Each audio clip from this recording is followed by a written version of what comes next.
that. But I'm here to tell you that it isn't necessarily what a person is made of that gives them the courage to do something. It's the friendship, the respect for each other that makes you want to do something for someone else. You also know that they would do it for you. So when you go through life, think about, you know, you never know when your time comes where you're going to have to perform and do something for someone else. You receive a Medal of Honor not for how many enemy you kill or capture or a hill that you take or a building that you take. You receive a Medal of Honor for saving people's life, willing to give your life for someone else. Now, I didn't think of it at the time, but I just knew that if the situation was turned, someone would do that for me. So for that reason, I have the great pride in being able to stand in front of you and talk a little bit about what it is to live with honor, integrity, and patriotism. Probably can you imagine? Now, I was 24 when I was standing there with President Johnson. When I joined the Army, I was 17. There's several out here that are 17 and 18. And just think about it. When I walked over to the Vail Hotel right over here where the Army recruiter was and told them that I want to join the Army and be in Special Forces, I'm trying to figure out exactly why I wanted to do that. I knew I respected my father. He was in the military in World War II and Korea. But I wanted to do something for myself that made people proud of me. That's the way I was, and you should all live that way. You should all want to live your life where someone, your family, your friends, and those that follow you are proud of you. We all want identity, let's face it. That's why people wear different kind of clothes and do things. They want identity. And that's fine, that's perfect, that's just the way we are. But you can also get your identity from doing good things for somebody else. It might not seem cool right now to do that. May not be. But let me tell you, that is lasting, and that's what people will remember you by. Now, I always tell people, especially the teachers that are worried about their students, and they should be, that you don't have to be in the military. You don't have to have a Medal of Honor to have done good in this country and in your community. Let's face it, the Medal of Honor is pretty rare. There's more people probably in this class, this room, and then in Kentucky, sitting here listening to me, more than have the Medal of Honor right now in the United States. 61 of us. It's pretty rare. That means that someone just saw what we did and put us in for the Medal of Honor. So one of the greatest honors that I have, and think about this, is not that my country recognized me, it's those that I was with thought I was worthy of the Medal of Honor. That, to me, is the most, that gives me the greatest pride. My peers thought that I was worthy of receiving that award. Not them, not anybody else, but me. Can you imagine that, what that's like? So for that reason, I feel like I owe that to all of those folks that have served with me and since. And that's why I'm doing what I do now, to pass on just a little bit of my knowledge to the young people. I'm 80 years old. Can you imagine how many years it was when I was 17? Well, I can have 63. Is that right? 67? Yeah.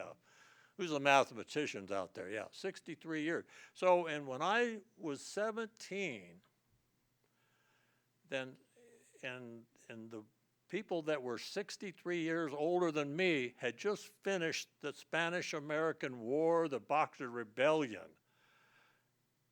And that was ancient times. And I'm thinking, what have these old guys got to tell me? Well, I know that's what you're thinking about me because of the time frame. But I like to say that a little bit of advice, and I was thinking that way about these old guys talking to me. And I listened to them, and I realized that a lot of what they said meant something.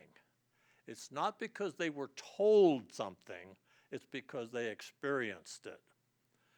So a little bit of advice that I'd like to pass on for you that are getting ready to emerge in this world to help make this place a better place is that you've got to verify everything that you see this day and age. More than when I was a kid. Let me tell you, I see stuff on YouTube and what I said, that can't be true. Well, it's not true. You know why I know it's not true? Because I'm old. I've realized some things just don't happen that way. But you folks you come up in a different era and you got to look at stuff. And we're not here in the center to tell you what to think at all. That's up to you. But we are here to tell you how to think. That doesn't mean what. That means that you can think and that you can do things on your own with that brain you have up there. So ROTC, I got to say this, Centennial, they're probably the best, right? No. School rivalry, service rivalry, that's normal. So we say things that get some humor. But I kind of like Centennial High School. And I like my childhood. I had a lot of fun. I did some nutty stuff like all kids do, but they're not like what's going on now, I guarantee you. The nutty stuff we did was kind of simple. You'd probably laugh about it. Says, why would anybody do something stupid like that? But we had a good time. And one of the most memorable times of my career as a student was my junior ROTC. I admired, they call him the professor of military science in those days, but I admired the retired lieutenant colonel that was at our school and the sergeant first class retired active Army, and I admired him a lot, and that's probably why I went in the Army. 17 years old, got on a bus, went to Denver, got on a train, and went to Fort Leonard Wood. I don't know what the ROTC taught me, but when I got off that bus, they made me the acting platoon sergeant of my basic training platoon. 17. And you know that we had draftees that were in their 20s. We had one guy that was 28, was in the Korean War. He was a full corporal. They gave him his corporal stripes when he came back in. But they made me the platoon guide, they called it, platoon sergeant. And it's because of what I learned in ROTC, junior ROTC, and I guess the military bearing that they instilled in me made a difference. I don't know. Must have been 17 years old. And that carried on through until I went to the 82nd Airborne Division. But my experience in the military was probably the most memorable of my life. I've done a lot of things. You heard me say up there, you don't just, when you get notoriety, especially good notoriety, that you just sit back and live off of it. Can you imagine when I was 24 and I'm 80 now, what my life would have been like if I hadn't done anything else? I don't know. I can't imagine that. But I'm here now to be able to put the center together, keep it going with the help of Henry and Nicole and all of them. We have a beautiful place here. And it's our attempt to help young people understand that there is more to being a person than just yourself. We've all heard that you can do anything you want to be, you're an individual. That's true. However, you cannot be such an individual that you don't care about other people.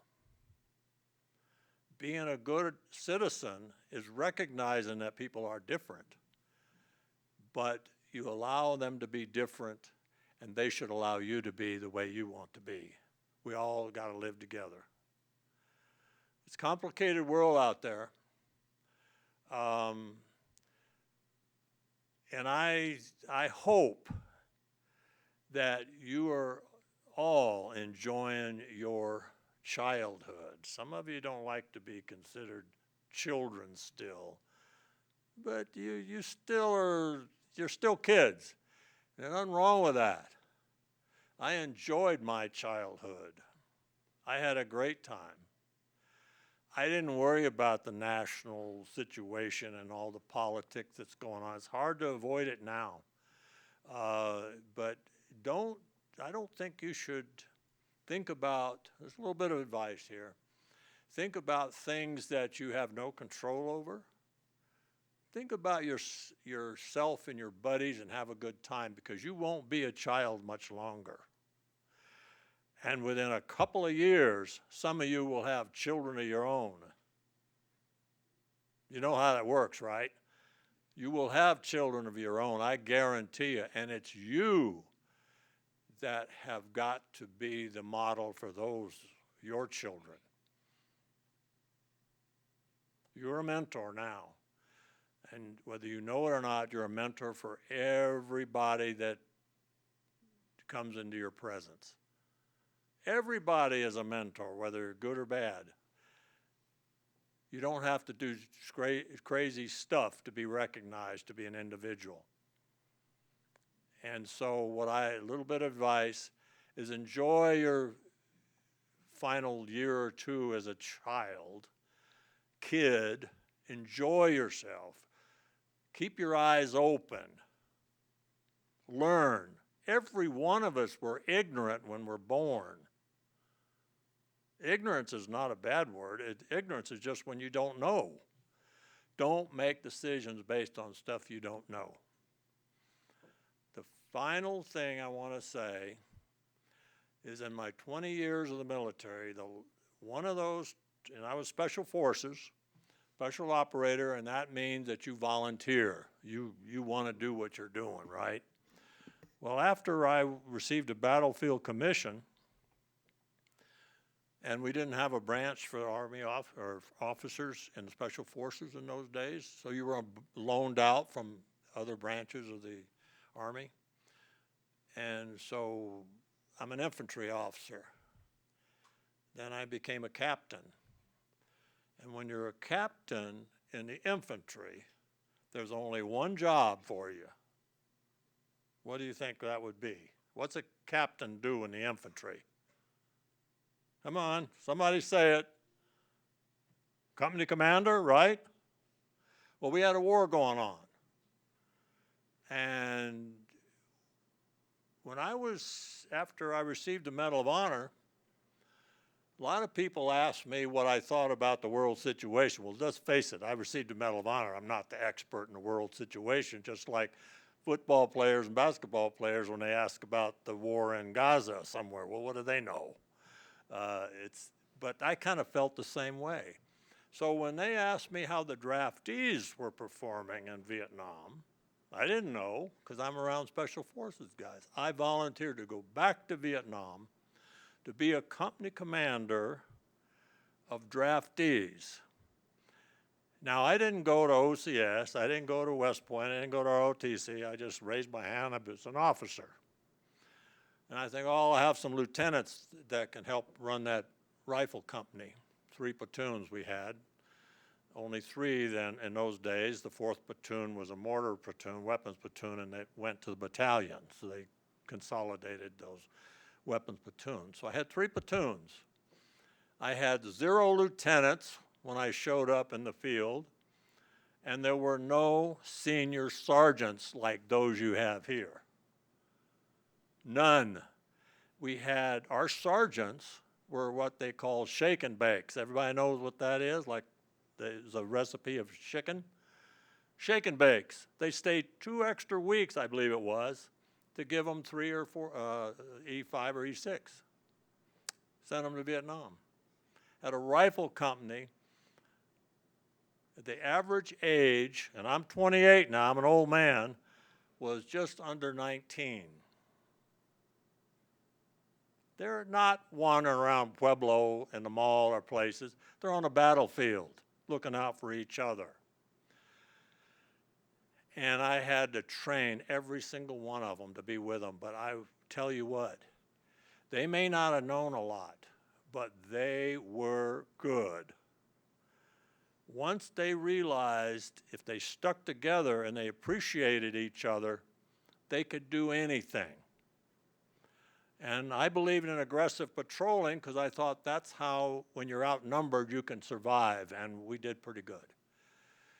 But I'll tell you one little situation when it clicked on me, and I've been in combat for a few years at that point, but I was telling them, I had to show them how to go to the bottom of the hill and fill up canteens for water, because we drank a lot of water in those days, like 12, 14 quarts a day because of the heat in the jungle.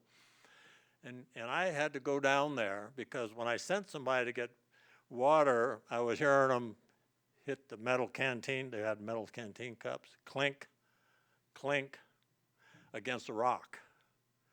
And I had to go down there and just tell them, just hold the cup, and it doesn't make the sound. I mean, that's simple. But they didn't know. But then I looked back, as I'd come down this pretty steep cliff, and I looked back, and my entire rifle company was spread out along this cliff. We're talking about hand over hand. And there was a guy there that, I don't know why I was thinking this, I bet he was the fullback in the high school team. Big husky guy, about 180 pounds probably, which is, Many's big because we were all lean then. And he reached down, or this other guy reached down to help him down, and he didn't weigh over 120 pounds. And I don't know what he did in high school. But what made it clear in my mind that if they didn't help each other, it doesn't matter who you are, how big you are, and how smart you are, you have a chain of human beings that are in it together. And if you didn't rely on every one of those in that chain, you wouldn't get to the bottom. It's interesting how some things stay in your mind, but that was my greatest appreciation of those young men. They were all men then, because of draftee. I think if we ever have to go to war, and I hope we never do, big time, because those of us that have been in combat do not want that for our people. But we have to be strong, we have to be ready, and I guarantee you, and you've heard it, the politicians say it, and I'm not a politician, and I believe this, if we're strong, then we have less chance of being threatened and someone to try on. So that's why I believe in a strong military. I believe all of those that you are capable and can do it, to consider the military. It's a great, great profession. And not only for the few years that you might sign up for, but if you decide to stay in for 20, you will make friends that you are lasting. So I think where we are now is, I hope I've said enough things that would got some questions going. I think the folks and your partners in Kentucky have a few questions. So I'd like to open this up for questions, and you here, if we run out of time, be thinking of some too. And I'll be glad to answer. I'll answer any question. I really don't like to talk about politics just because I don't think it's that important for you right now. The center is not a political organization. But I will answer any question that I am presented with. So in Kentucky, what do you got for us? Thank you. Thanks for sharing your wisdom, and this is an incredible opportunity for these students. So yes, we'll begin our Q&A with our friends in Kentucky. I understand they've prepared some thoughtful questions, so we're going to start with Cadet First Sergeant Isaiah Daruk, and then we'll move on through the remaining questions of the cadets. Okay, what we Go got? ahead, ask your question. What do you How have can for us? schools, students, and cadet programs like ours get involved What was with the that? Center of Excellence? How can schools and cadets and people outside of this area get involved with the Center for American Values? How many people get involved with How the center? can they get involved? How can they get involved? Yes. Well, that's a great question. I'm really proud of that one because Henry, he's our president. You can get involved by just contacting the center or me or Henry or Nicole. There is so much that we can do around the country. We're not preaching. We just want to let people know that they can think. And so I can't elaborate any more on that. Just you can raise your hand and pick up that phone and give us a call. I think Nicole will be following up on that question. Oh, most definitely. We'd like to have a chapter out there in Kentucky. Yes. Thank you Did for that the answer question. your question? Thank And you. thank you for your service, sir. Thank you for being here.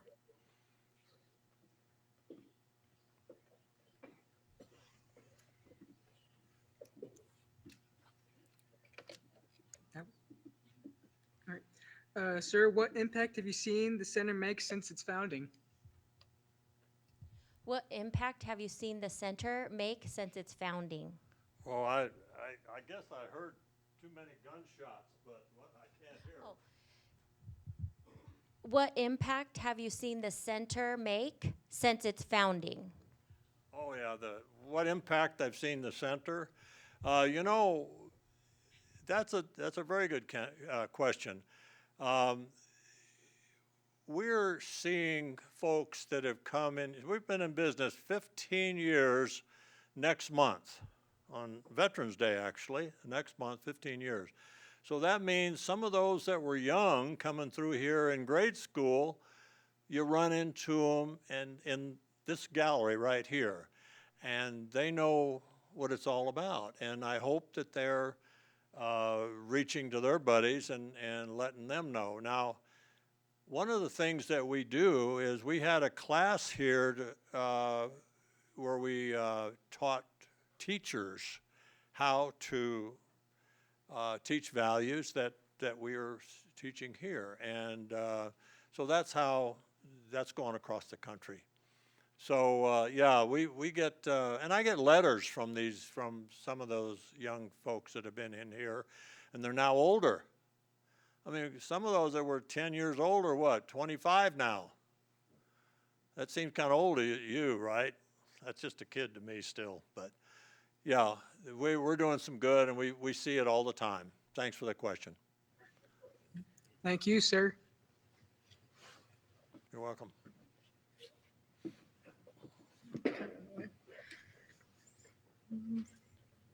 Wasn't this one already asked?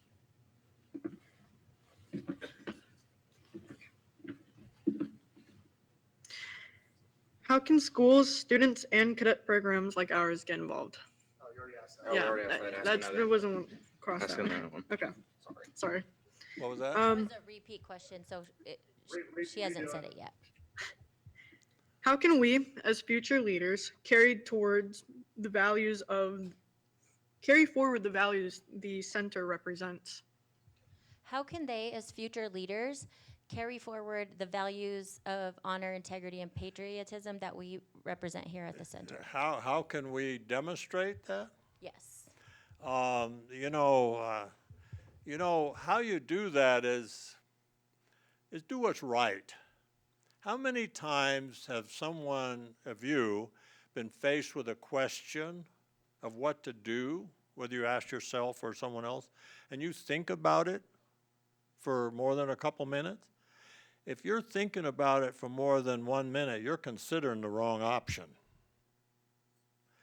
Most questions most challenges that we have in life, you know it right away what's right or wrong.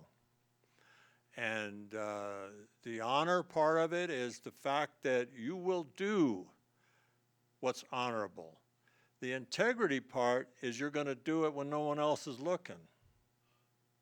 But believe me, someone's always looking.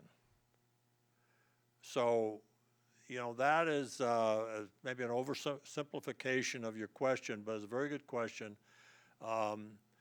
You know, a lot of organizations and the military have a long list of values that they live by, right, that they follow. Maybe your school, too, or some. Well, we narrowed it down to just 3 because we think 3 covers it all. Because if you have a long list and you do something and someone says, why'd you do that? Well, it wasn't on my list. You know, when you have 10, 12, or 13, you might have missed one. But if you think about it, and you go home here after this or talk to your buddies about what I said, how does honor and integrity cover everything? It really does. The patriotism part is appreciation that we honor our country that gives us the privileges to think the way we want to think. I'm getting ready to hear this. Thank you, sir. Thank you. Thank you.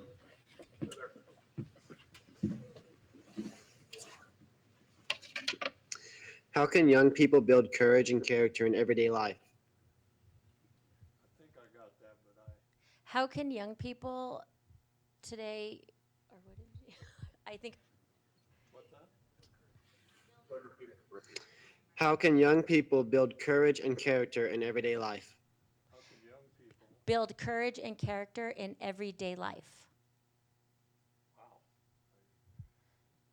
How can young people build courage and character in everyday life?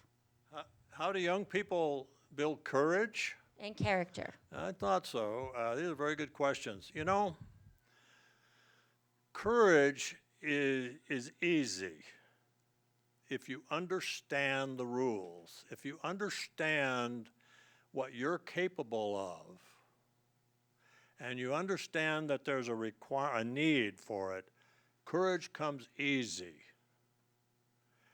How many times on the TV or somewhere where we've seen someone step up, someone maybe small in stature, that intervenes? I don't know why they did it. They knew it was the right thing. And when you know it's the right thing, courage comes easy. It takes, if you're trying to do the wrong thing, like I said, you spend more time trying to get out of that problem. But courage is easy when you understand be comfortable with yourself. Thank you for the question. Thank you. Thank Can you for hear the me all answer. right in Kentucky? Are they hearing me? I'm wondering if we have just a bit Yeah, of a we're lag, hearing but you. they Okay. hear We're you. good. Are the stars ones that haven't been asked?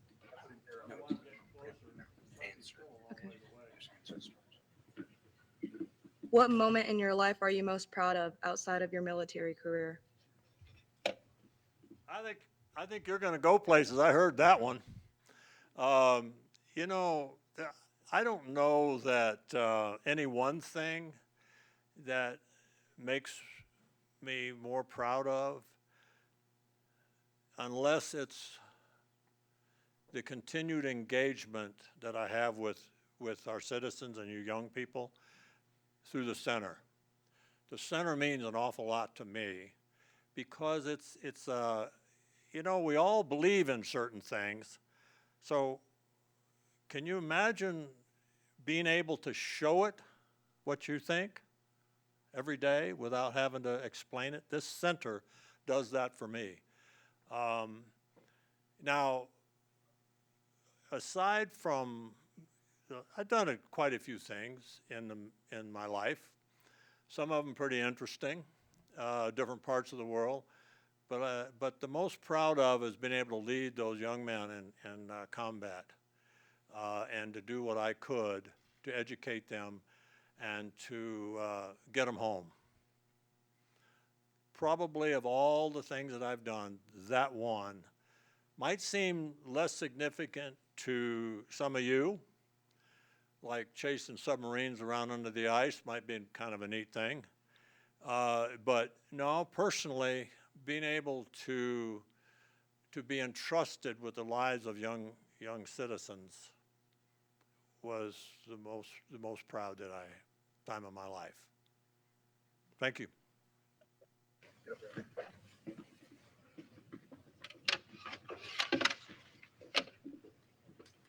Step forward. Step forward.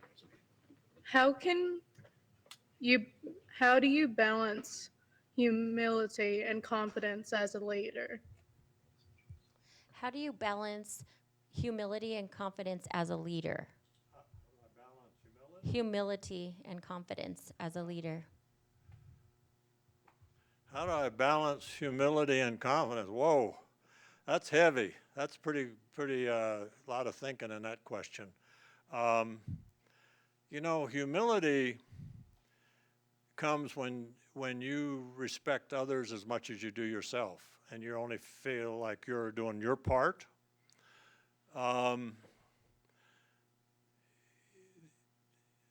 I kind of am actually humiliated somewhat, and that seems like a strong word, about being honored so much. I feel very humble, but almost being humiliated.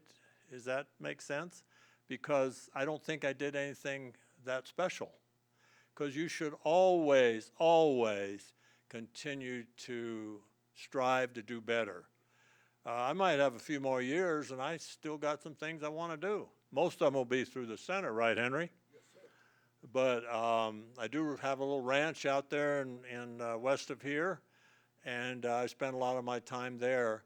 So working with animals and being as close to nature as possible is a good way to overcome humility, or be humble, because life is simple, but sometimes hard. Make sure you speak into the mic. How can we maintain purpose and motivation in our lives today? How can we maintain purpose and motivation in our lives today? So maintaining purpose and motivation in your life is get out of your own box and your own mind and figure out how you can help other people. And avoid at all costs of becoming a victim. You know, that's a phenomenon lately.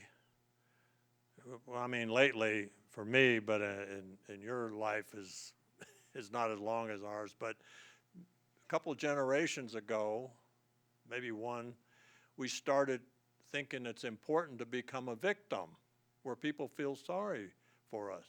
No, you need to turn that around and never become a victim. You can get out of any rut you can get out that you have on your own. You can do it. And by doing that, you're setting the example for others. And in the military, who was it that says we'll make the enemy the victim? If you're in ROTC, what is that? It's the military. You're supposed to win. You can't win if you're a victim. So think hard about that. If somebody tries to put you down for whatever reason, and I can't name anything in particular, just remember that you can get yourself out of it by not being a victim. Thank you for your time. Speak up, yes. Looking ahead, what is your greatest hope for the center's legacy after your lifetime? The greatest hope for this country? Looking ahead, what's your greatest hope that this legacy that the center will bring after your time? What is my greatest hope after my time?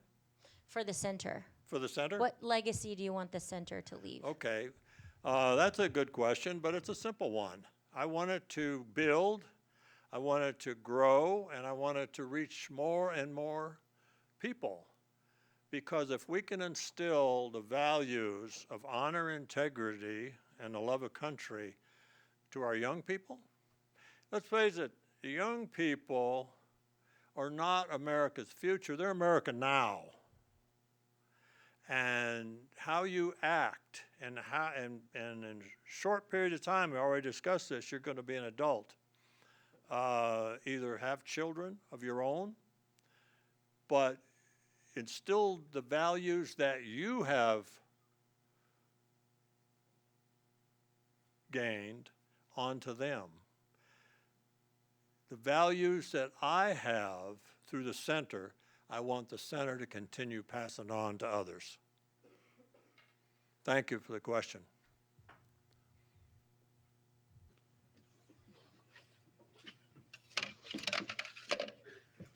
If you could give one challenge or piece of advice to young leaders and cadets today, what would it be?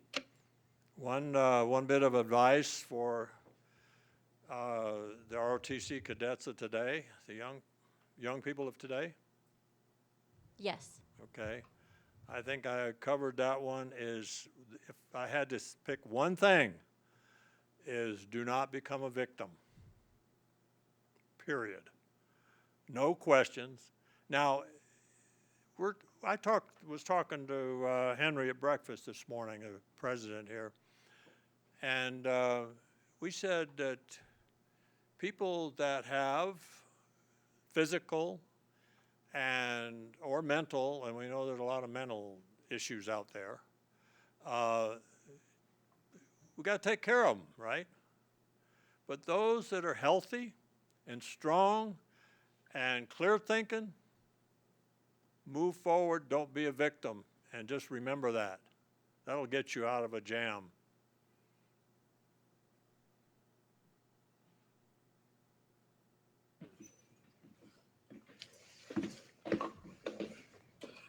How did you stay rational and make decisions under such intense pressure? How did you stay rational under such intense pressure? How did I stay rational? During what? Do you mean during his time In in combat in or? combat? Pardon? In combat. In combat. In combat. Well, how do you know I was rational? Hey, I like the smile. You know, I guess because I happened to be successful, you think I was rational, but it was pretty barbaric, pretty intense. The one thing that kept me going was that there were other people, non-combatants, that were in trouble. And we're talking, I'm assuming you're talking about the Medal of Honor action. I was in a couple more firefights in my life, but that's the one that I think you're probably talking about. Incidentally, there's been a couple of firefights that I was in combat that I thought was far more serious than that one action. But it was always because I felt like I was in a position to make a difference for those that were either under me or were non-combatants that needed help. Maybe that's my personality, but that keeps it all in perspective. Whether if you want to call it rational behavior is not really what is needed on the battlefield. What you need on the battlefield is to be able to survive and get the job done. But I appreciate the question. I'm not trying to, I think it's a very thought out question, but that's my answer. It is not a normal go to work, do your job kind of situation. It's unfolding all the time. All right, what do we got here? Hi, Drew. It's Sergeant Russell. I get the privilege of asking you the last question, and my question is, when can I get you to Kentucky to do this in person? When do you want me in Kentucky? Yeah. I want you right here in Logan County, Kentucky. Is that what he asked me? Yes, he said. when Whoa, can we that's how get- this got all started, you know, I was in Kentucky at 101st at Fort Campbell, and was it you that said, hey, since you're in Kentucky, can you come and see us? And I said, well, I don't live in Kentucky, and I'm not there right now. I'm back home. I'm not sure. We can talk about that. If we do it, we'd have to do it reverse of what we're doing now. We'd have to televise, or what do you call it, to connect with other schools around the country. And I would consider Kentucky because that was the first junior ROTC conference, I guess we call it a conference, that we had. But appreciate the invitation. Hey, anytime. Thank Good you very luck. much for your time. Good luck, guys and gals.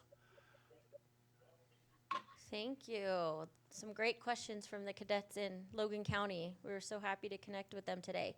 So now we'll move to our local cadets here in Pueblo. If you have a question, you can come around here to the microphone and ask Drew. So if you want to start coming around the podium, or coming along. Is around Centennial this- going to come up first? If they don't, you're going to embarrass me in the school. Come on, Centennial. Come on. Good.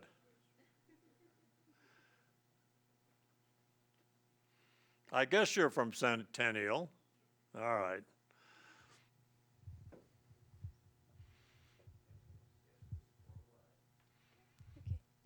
Good morning, Mr. Dudix. Pleasure to meet you. Who was your role model throughout high school and throughout everything, and why? My role model in high school, I didn't have a role model in high school. I liked everybody. I was one of those unique guys. You know, we had a lot of athletes, and I played baseball. I wasn't really good at football, but I liked to hunt and fish. But the athletes and then the group that didn't play in the sports, we were all together, you know? So I don't know how if you're talking about student, but my role model that I already mentioned was a Sergeant First Class Irwin, who was the senior military advisor to our ROTC and Centennial. And I use his name a lot. He knew how to talk to young people, and I respected him a lot. So, and then through life, my father was a role model. He was hardworking, was raised in a farm, Virginia, then we came here. Didn't have a lot, but he knew a lot. He learned from being on a farm how to do things. And a lot of things I did in life, I asked what my dad would do and how he did it. And I was thinking of that this morning on something I had a challenge with in the barn I was putting together before I came out here. It was dark. And I remembered something my dad did. And so, you know, it sticks with you. Don't be afraid to have role models. And they don't have to just be cool. They have to, you know, not just look cool, but really be cool. Really understand and treat people the same. Those are the role models I had. Thanks for the question.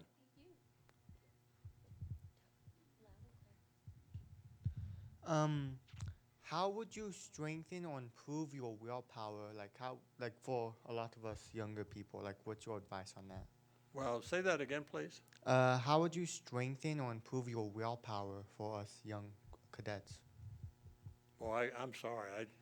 It's not you, it's me. How would you strengthen or improve your willpower? Correct. Advice for cadets. About what? To strengthen and improve your willpower. Willpower? How Correct. do you generate the willpower? Yes. Yeah. Are you referring to in combat or something? Or just anything? Well, Day-to-day life. in everyday life, The willpower is if you believe in it. And if you believe in it, that it's right, you don't have to look over your shoulder. You just keep moving ahead. And if you start trying to do things that are out of your ability, I mean physical ability or mental ability, we're all different, then you're probably not going to turn out all right as far as that project. Do things that you're capable of doing. If you're put in a situation where you're the only one, that means you're the only one and you're going to do it. But you have to understand clearly what it is you're doing. And if you believe in it, then the willpower just comes, if you believe in it. So I guess the short answer to that is believe in what you're doing and willpower comes along.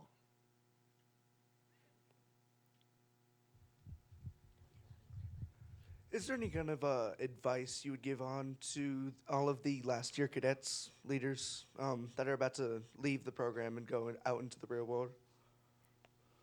Help me with that one too. Any advice for last year cadets that are about to go out into the real world? Yeah. You know, I guess it's my old age, and I just said you got to know what you're talking about. If I don't understand it, I'm not going to answer because I'll be dancing around. But I thought I got that one. The last bit of advice for the senior cadets is remember that what your responsibility is in the cadet corps here, you can carry that on with you and feel not arrogant, but feel confident that the leadership skills you learned here and these former military people were telling you, your instructors, they're just not making that stuff up. They believe in it. And they're passing it on to you. And not everybody in this room is going to grasp it right away. You're a senior, right? And so you probably got it. Keep it. Even if you don't go in the military or pursue that occupation, what you learned in discipline is something that will carry with you. Those of you that haven't figured it out yet, you'll get like that. Because growing up, you know what I'm talking about. If you're 14, there's a lot of difference between 16 and 14, right? Or 10 and 12 and all that. 17 and 18, junior, senior. A lot of difference. But when you get out, it compresses. You're all the same once you get out in the world. Like right now, Henry, my father here, you believe that? I'm 80, Henry's a lot younger. But we're almost the same, right? As far as when you get older, it kind of, now when I get really old, it's going to be the same thing. A lot of difference between 79 and 80 and 85 and 84. But no, I think take what you learned, never forget it, because there's not a thing they said that was self-serving. It was all for you. So believe what they said. Is Kentucky still on, or do they go? They're not listening now, right? It looks like they had to jump off. Yeah, Okay. So I just want to know who else. okay. What has made you the leader you are today throughout your years of experience? What's that? What has made you the leader you are today throughout your years of experience? Here, let me. Don't use the microphone. Oh, there you go. Okay. What has made you the leader you are today throughout your years of experience? What I would do? Yeah, like What has made you the leader today throughout your life experience? Well, if you're what I learned in my life is how it's affecting what I do at the center. Well, you know, I'll try to make it as really clear, because whenever you get older, you learn a lot of things because of your experience. What I'm able to do is, through the center, convey all the experiences that I have, and that's why we bring other people here, not just me, to talk about the things that they've done. The values that have brought me to this point in my life are the values that I like to share through the center. And that's what I hope to, that I'm remembered by, or for, is being able to bring all that forward. And it's a good thing. This is the town I was raised in. You know, this started my life here, and it's really an opportunity to put all those generations and time of experiences I had to the center. And hopefully that some of you will find benefit in that. And I hope I answered your question. You'll tell me if I didn't, right? Okay. Thank you for the question. Yes, okay. Somehow the echo is getting. No, you're good. Do you have any regrets, or like what would you change in your life going forward, like when you were a kid going forward? I know what you said. Yeah. Regrets? Any regrets in life? Yeah. A couple I won't tell you. It's just because it's stupid. But you know, we all do stupid things. But it's not really bad. But no, the regrets that I have really no regrets. Way back in my life, somewhere in the 20s, someone told me to live like my life where I'd have no regrets. Think about it. And that was really good advice. Now, being a young person hearing it, being 20 is kind of old for you, but let's put yourself in those shoes. If someone said that to you, and you have a choice to make, and you're, as I said, if you're thinking about something more than about a minute or two, you're considering the wrong option, that will cause you regret. Do what is right. You won't regret it. You can also get out of that by rationalizing a little bit, but that's not fair.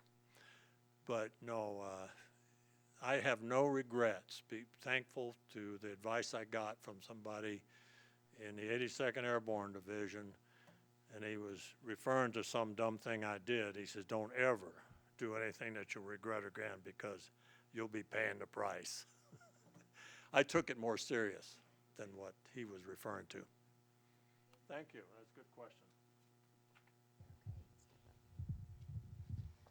How did you know the military was 100% your route for life? How did I know the military was my life?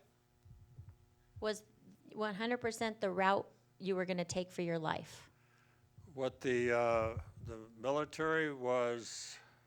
The route you were going to take. How did you know you wanted to go How did into- I know if I wanted to be in the military? Mm-hmm. Well, I didn't know that I was going to make a career of it. You never know until you get into something. You shouldn't make a decision until you know about it.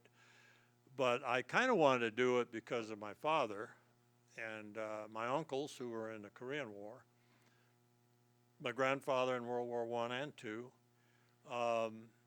and I wanted to be like them because I admired them. But when I realized that the military was for me, I was probably an old person of about 20. just before I went into Special Forces, because you had to be 21 to be in Special Forces in those days. And I said, okay, if I've already been in combat. I was in combat in the Dominican Republic in the year before. And I said, this is for me. And I stayed in 20 years, most of it in Special Forces, but the last year was not. It was with in the one tour in Vietnam with 101st was not Special Forces. And my last tour in Alaska, where I had a rifle, a battalion, that was, I kind of regretted wanting to get out. But the time that I figured that the military career, I'm going to tell you something kind of personal. I loved the military. 20 years, I stayed in maybe 5 more years than I wanted to retire and to go up to Alaska, and that's where I was going to retire from. Fame, like the Medal of Honor, sometimes is not a good thing when you're still in the military. And that's a personal thing I'm sharing with you, because whenever you go somewhere, there's an expectation of how you're supposed to be and how you're supposed to act and everything. I had it about up to here. I was ready to get out. I stayed 5 more years. I don't regret that, getting out. At times I regretted that I got the Medal of Honor, not for what I did, but having to wear it, because it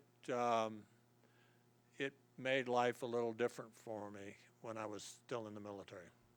Long answer, but it gave me a chance to explain something that you might not really grasp, because if you get recognized for something so significant, that's why some of these ball players go nuts, because they think they're kind of special. I never thought I was special. I just wanted to be unless Special Forces was special enough, but that's what I wanted to do, and it was hard when you had the Medal of Honor.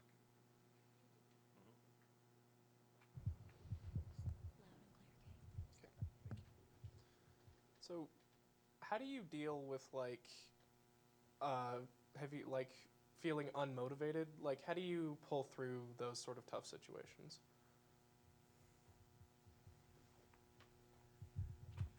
How do I keep motivating myself when things are not going your way or something? Is that kind of where you're going with it? Yeah. You know, boy, that's a personal question, but if you take yourself out of the picture and you keep from being a victim, I have a quote on my portrait back there that says, "Nothing's ever as bad as you think it might be." I coined that quote when I first went in the Army. I mean, I didn't have the quote, but that's when I was first realized that sometimes obstacles that you're faced with are obstacles that are caused by misinformation or things that someone tells you that it's bad or whatever. So I know, just in your life here, in your classes, in your schools, in your social network, that sometimes information that's passed on is not real. Yeah, I see some of you shaking your head. Rumors. Oh boy, that teacher is bad. And you get there, it's not so bad, right? Or you go in the military, this is famous for it, where you get, some of you guys were in active duty, know that when you go to different units and stuff, they tell you how bad that it's going to be, or the commander is terrible. When you get there, it's really not. So it's never as bad as you think it might be. I kind of use that in my life. Sometimes out on the ranch when it's really cold and wet and snowy and I got horses to feed and all that, thinking, well, they got to eat. They got to do it. It's not that bad. And guess what? You're not going to be cold forever. But no, it's, I think that's where your question was, is how do you keep going? Is you keep going when you understand the picture.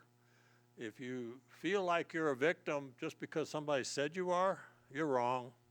You're not going to be a victim. And you keep victimhood out of it, you won't feel sorry for yourself ever. Just keep charging. It's worth it. Thank you for your time, sir. You bet. How many more we got? Two more? Let's see, we Three more? got, how many? What's the time? Are we good on time? Who's We the have leader 6 here? more. Is everybody okay, or does anybody need? I don't want to be accused. We don't of- want to hold you. All right. Okay. I'm good. 6 more? After your time serving in the military, did you still keep in contact with any friends you made? So after I was in the military, I keep contact with a lot of those that I knew in Special Forces. I never ran into any of those young soldiers that I was with in Vietnam that last time. One called me on the telephone once, but it was a different kind of war. They just came there as replacements and they left as individuals. We didn't go as a unit. So there was really no way to keep, it's unfortunate. It's not like now where they go over as a unit and they come back as a unit, so you continue serving, and so you develop a friendship that's off the battlefield. But yes, I run into the Special Forces guys all the time that I served with, and several that we get together. Now, there's one of the guys on that portrait with me back there, Jim Monroe. I see him once or twice a year. He's old too. He's about 2 years older than me, but we get along. I talked to him yesterday. So yeah, I keep in touch. That's what you do when you go through some important things in life.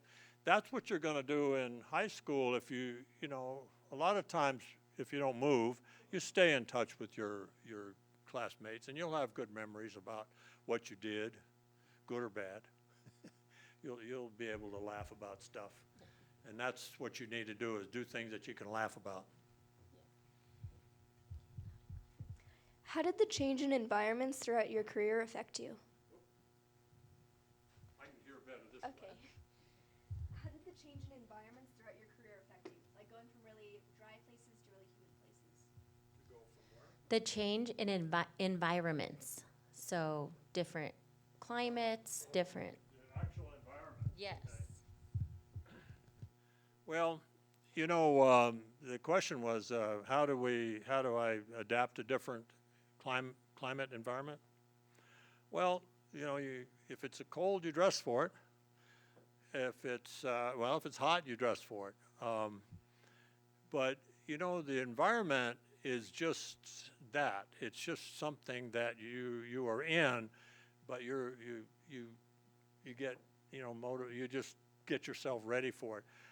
I spent 10 years, 10 seasons up on the ice, what we call the sea ice, floating ice out there. And that's a pretty brutal part of the world. And not a lot of people like doing that. I don't know if I liked it, but it's because it was cold. We used to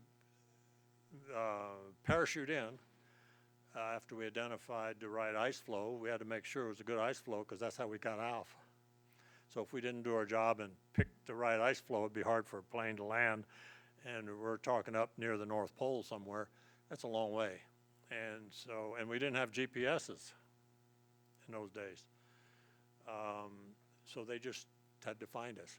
But we stayed up there for 6 weeks. You don't get warm. You don't get warm until you get back to below the Arctic Circle and head on back home.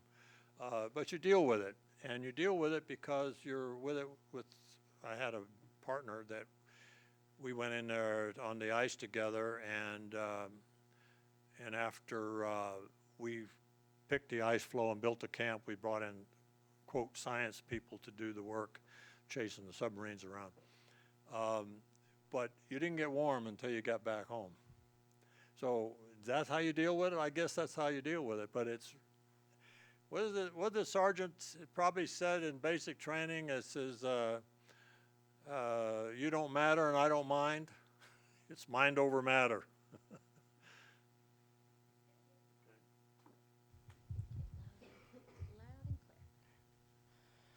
How do you stay calm in an environment when you are upset or angry?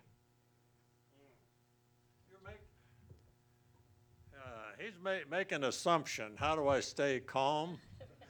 Well, I'm just making humor of that. No, sometimes I don't. I'm human. Sometimes I don't stay as calm as I like to. But you know, when people are dumb, they're dumb. And if it's going to cost them their life, you can. I've gotten out of hand before trying to save somebody's life when they didn't even know what they were doing. Young people thought that they were invincible, and so I've not always been calm all my life. Sometimes on the battlefield, sometimes in other harsh environments, I get pretty excited. I remember Jim Monroe, who is the CIA guy, on an interview says that Drew never showed any fear whatsoever. And I'm thinking, well, I guess I did my job, because you don't show fear. You try to remain calm when things are really bad, because if you show fear or that you want to leave, they'll run you over trying to get out of there. But if you show confidence in anything you do, those you're doing it with will saddle up and join you. So, answer your question, I didn't always remain calm.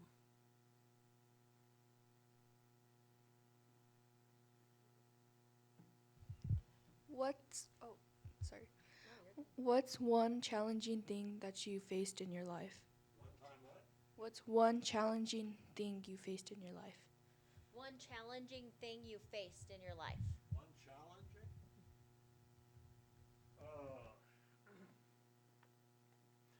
One challenge that I faced in my life, I don't know if I can pick one.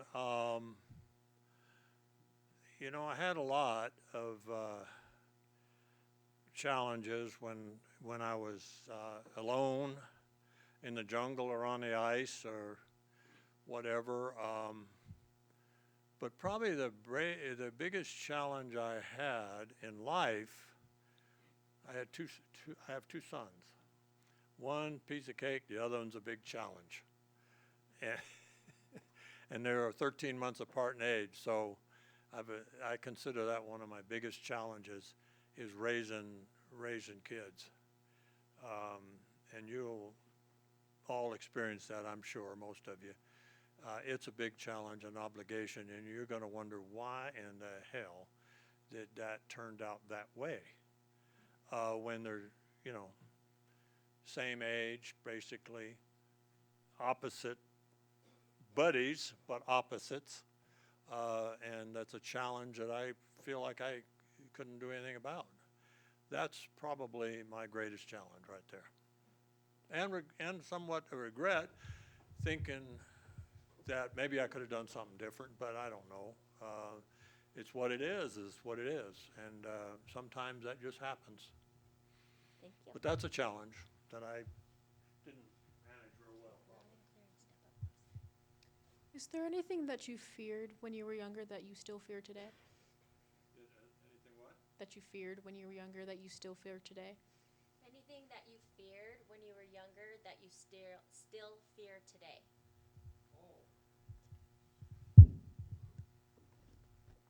Yeah, the things that when I was younger that I felt strongly about that I still feel. Fear. Fear. Is there anything you feared? when you- Mhm. Fear. Oh, no. Everyone fears the unknown, right? And that's kind of where I was getting at with my quote.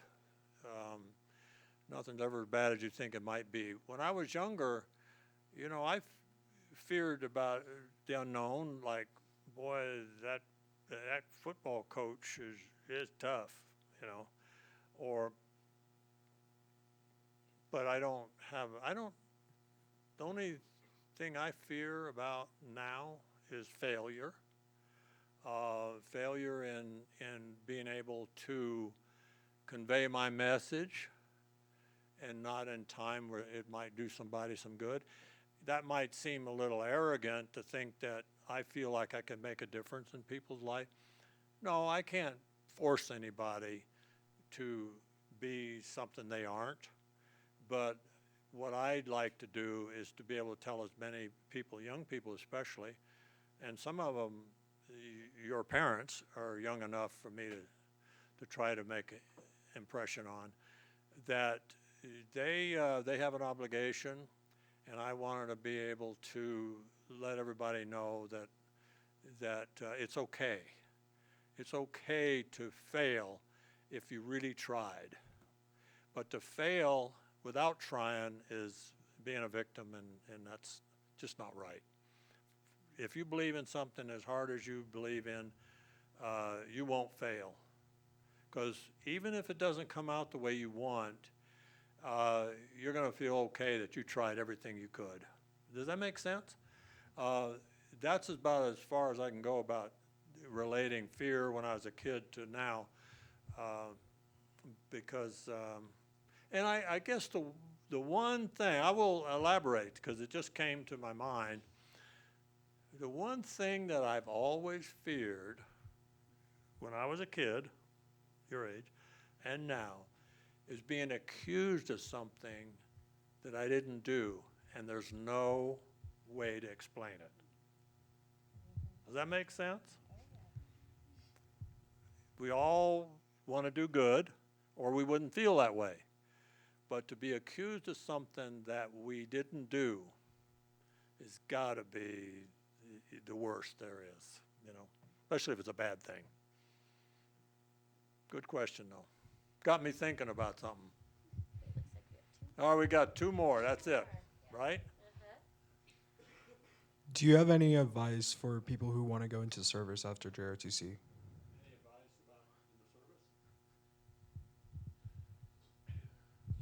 Any advice about the service if you want to make it a career? Yeah, just remember that if times get tough, and we're talking about where you don't like your sergeant or somebody, the beauty about the service is that either you or them are going to leave in 2 or 3 years. It's not forever. So, you know, if it gets tough, stick it out. And you know, the other thing, and you'll have no problem with this, I'm sure, is if you work hard, there is no occupation that I can think of that recognizes performance as well as in the military. Now, you're going to make step increases, but you can go faster if you just do your job, and your job isn't all that complicated. It's pretty simple. So if you go in the military, two things. One, if you hate your sergeant for whatever reason, stick it out. He's going to be gone, or you're going to be gone in 2 or 3 years. And if everybody has only got a 2 or 3 year tour, maybe it's only 6 months they're gone. So your life can change. The other thing is show up and do what you're supposed to do, and people like that. Yes, sir, yes, ma'am, they love that. And then follow up. Was there ever a time where you doubted, like, that what you were doing was the right thing? Doubted that what you were doing was the right thing? Was there ever a time that you doubted what you were doing was the right thing? Well, a time that I doubted what I was doing was the right thing a couple times, and mainly pushing hard. And a lot of times I thought pushing hard may be too hard for the one. Then I said, oh, that's not right, because we're in combat. We're going to have to push hard to save people's lives. That's easy to push hard, because you know what your mission is. So, but after the military, where it's more appropriate to your question, I think is you know, if you make a decision and you don't have all the facts, that's a danger. So if you're in a leadership position, supervisor, leadership in the military, or supervisor somewhere else, don't make a decision on without knowing the facts. Did I stray from your question? Did I? But I'm going to add to that. See this thing? We all got one of these, right? Terrible. I remember when we didn't have them. Can you imagine that? We didn't have them. Guess what? We wrote letters, we called on telephone, and we met each other on time somewhere. So the last thing I'm going to leave with you, kind of with your question, is if you're in a supervisory role or a leadership role in the military, do not give a serious order by text. Period. Use this as a tool, but on Friday afternoon, if you get a text saying, I want you to do this on Sunday, you know, whatever it is, if you're doing it in person, you could see the color go out of their face or whatever if it's a bad thing you're asking them to do, right? But if you text, you give it the text, I'm done, they got it, and we hope it's done on Sunday. In the meantime, the person you just gave it to is miserable because they had a serious problem that if you were giving it to them in person, you could see their response and say, is that a problem, Sergeant or Corporal or Private? And if they tell you, you may not change your mind, but if they tell you and it's really something serious, you might say, oh, I think I better do it, like your grandma just died or something, you know what I mean? It could be, it could be that. Do not give serious orders by text. Use it as a tool. Hey, how you going with that project? Okay, fine. Do not give the orders. It's a mistake. It creates all kinds of problems. I drifted from your question, but that was a good question. So with that, I'd like to say thank you all for coming. I hope to see you around town often. Have a good life. Have fun, not too much. Be a kid as long as you can. Don't make adult decisions before you have to, or definitely don't make a decision based on what somebody tells you unless you verify it. You know, this thing here is deadly. I looked at something on the YouTube the other day. I was looking for something else. Whoa, I didn't think we lost an aircraft carrier or something like that. It is so unreal, that stuff. Don't believe it. You know, just don't believe that stuff. And you'll be better off. Think of it as humor. They're just getting you to look at it. All right. Enjoy talking with you. Have a good day. Be good. Have fun. And live with honor, integrity, and patriotism.